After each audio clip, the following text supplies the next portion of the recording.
নোয়াখালীর সড়ক মহাসড়কে বেড়েছে লাইসেন্সবিহীন সিএনজি অটোরিকশার দৌরাত্ম্য। এতে বাড়ছে অপরাধমূলক কর্মকাণ্ড।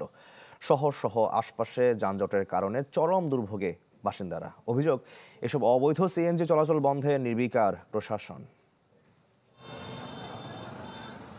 মূল সড়ক, মহল্লার অলিগলি সবখানে তাদের চলাফেরা, যাদের জন্য সময় থমকে যায় যানজটের কবলে। গল্পটা নোয়াখালীর সড়ক মহাসড়কে দাপিয়ে বেড়ানো সিএনজি চালিত অটোরিকশার।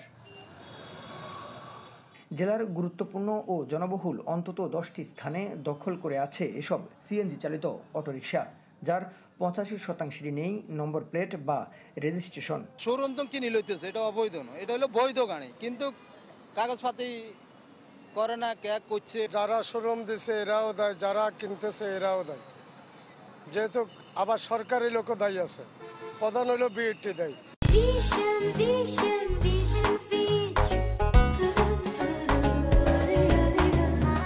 ফলে বাড়ছে অপরাধ, বেপরোয়া চলাফেরায় প্রায় ঘটছে ছোট বড় দুর্ঘটনা। অভিযোগ আছে, আইন থাকলেও অজানা কারণে তার প্রয়োগ খুব একটা নেই। সিএনজিতে উঠার পরে দেখলাম যে কোনো লোক নেই।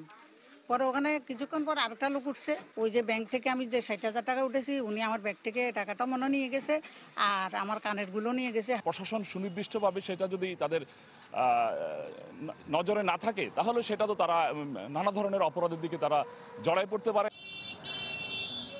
পুলিশের দাবি, এজন্য বিআরটিএকে আরও সতর্ক হওয়া উচিত। তবে এ বিষয়ে সরাসরি কোনো কথা বলেনি বিআরটিএ কর্তৃপক্ষ। নাম্বার প্লেট না থাকার কারণে আমরা যাচাই করতে পারতেছি না যে এটার মালিকানাটা আসলে কার বা কে আসছিল এই সময় এখানে। সেই ক্ষেত্রে তদন্ত করতে আমরা হিমশিম খাই অনেক ক্ষেত্রে। বিশেষ করে বিআরটিএ, পৌরসভা, তাদের প্রতি উদাত্ত আহ্বান থাকবে যেন তারাও এই বিষয়গুলোতে নজরদারি করে। বিআরটিএ ও শ্রমিক সংগঠনের হিসেবে জেলার বিভিন্ন সড়ক মহাসড়কে চলাচল করছে অন্তত 40,000 সিএনজি চালিত অটোরিকশা।